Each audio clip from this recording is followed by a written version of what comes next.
जय श्री हरि। नमस्कार। आज संपूर्ण विश्व में कोरोना महामारी के चलते लंबे समय तक घर में रहने के कारण कई लोगों में अवसाद की मानसिक रूप से क्रोध, चिड़चिड़ापन कई परिवारों में देखा जा रहा है। हमसे प्रश्न किया कई लोगों ने कि इस अवसाद से उभरने के लिए, उस खुशी से उभरने के लिए क्या करना चाहिए। प्रथम बात, हमको धर्म के आधार को समझना होगा। स्थितियां विपरीत हो चुकी थी, पूर्व में ही हो चुकी थी। आज हमको उसका एहसास हो रहा है, आज अनुभूति हो रही है, आज हम समझ रहे हैं और ये समझने का ही समय है। आज अगर हम घरों के अंदर किए दें तो वो स्थिति आत्मचिंतन की है, आत्ममंथन की। आपको आत्मचिंतन और आत्ममंथन करना चाहिए, अपने विषय पर सोचना चाहिए। क्या वास्तव में हमने धर्म को समझा था पूर्व में? क्या वास्तव में हमने धर्म के नियमों को, उनके सिद्धांतों को अनुसरण किया था जीवन में? अगर किया था तो शायद आज दुनिया में हंसने के लिए स्थितियां न बनती। आज हम अपनी खुशी, अपनी हंसी को भूल चुके।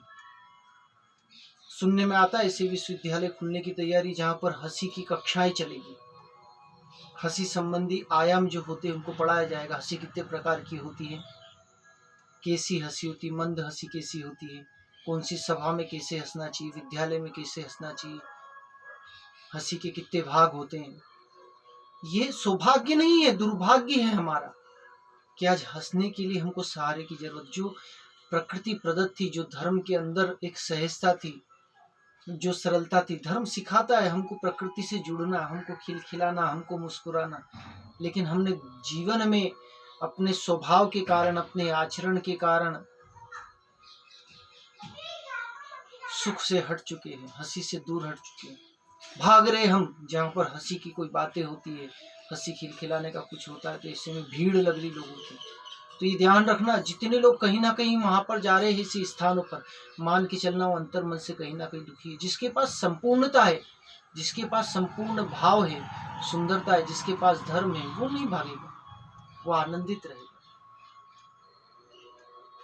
इस लॉकडाउन की स्थिति में कई लोग अवसाद में, चिड़चिड़ापन, क्रोध, ईर्ष्या, द्वेष, इन चीजों की ओर अग्रसर हो गए। बेचैनी, हताशा, निराशा उनके मन में भाव उत्पन्न हुए। क्या करें, कुछ समझ नहीं पड़ रहा। अभी भी लगे हुए हैं, अभी भी सीधे टीवी पे लगे हुए हैं, कोई सोशल नेटवर्किंग से जुड़ा हुआ है, पर धर्म की ओर आज भी अग्रसर नहीं हो रहे, अभी भी आत्मचिंतन नहीं कर रहे। और अगर अभी आत्मचिंतन नहीं कर सके तो जीवन पर्यंत कभी नहीं कर पाओगे, क्योंकि प्रकृति ने ही मौका दे दिया है, प्रकृति ने आयाम निर्मित कर दिया है कि आप घरों में रहकर अपना आत्मचिंतन करें, अपने आप को समझे, अध्ययन करे, स्वाध्याय करे, धर्म के मूल आधार को समझे। धर्म जोड़ता है हमें, प्रकृति से जोड़ता है, परमात्मा से जोड़ता है, ईश्वर से जोड़ता है। हमें ये हमारे अंदर सरलता लाता है, मृदुता लाता है।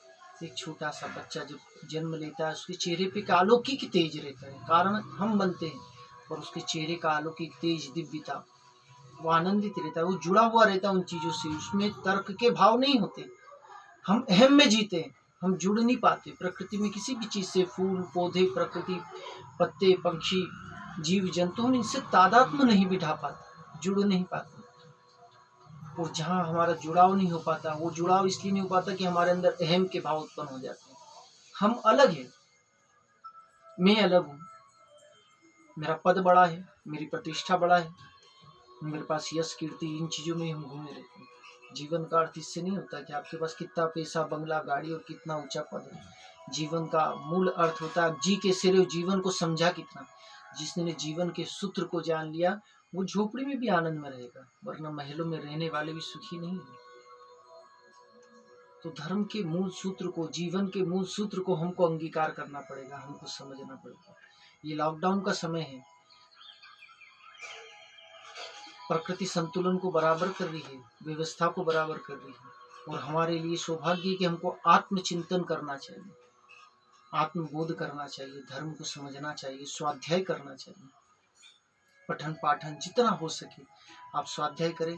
महापुरुष बड़े बड़े बुद्ध, महावीर हैं, कबीरदास हैं, विवेकानंद हैं, इनके साहित्य को पढ़ें, मनन करें, जीवन सूत्र को जानें कि जीवन वास्तव में है क्या और हम कहाँ तक पहुँचे, हमने क्या करा, हमारी यात्रा कहाँ से प्रारंभ हुई थी, हमारा उद्देश्य क्या था। जब तक उसको नहीं समझेंगे हम अशांत रहेंगे, दुखी रहेंगे, हताश रहेंगे, निराश रहेंगे। कुछ लोग तो इतने निद्रा में जा चुके हैं कि इस मौके का फायदा उठाने से भी नहीं चूक रहे। हम कैसे कह सकते कि हम धार्मिक हैं? इस मौके में भी अपना स्वार्थ सिद्ध कर रहे हैं। जो 2 रुपए की चीज है उसको 4 रुपए में बेच रहे हैं, नियमों का उल्लंघन कर रहे हैं। कैसे हम कह सकते कि हम धार्मिक हैं? अगर विकट स्थितियां उत्पन्न हो रही तो ये हमारी अधार्मिकता का ही कारण है।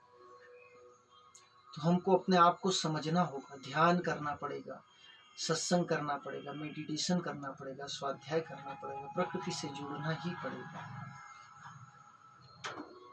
प्रेम का अवतरण हो, एक हंसी हो, एक नाद निकले, अंदर से एक मुस्कुराहट हो, बनावटी ना हो,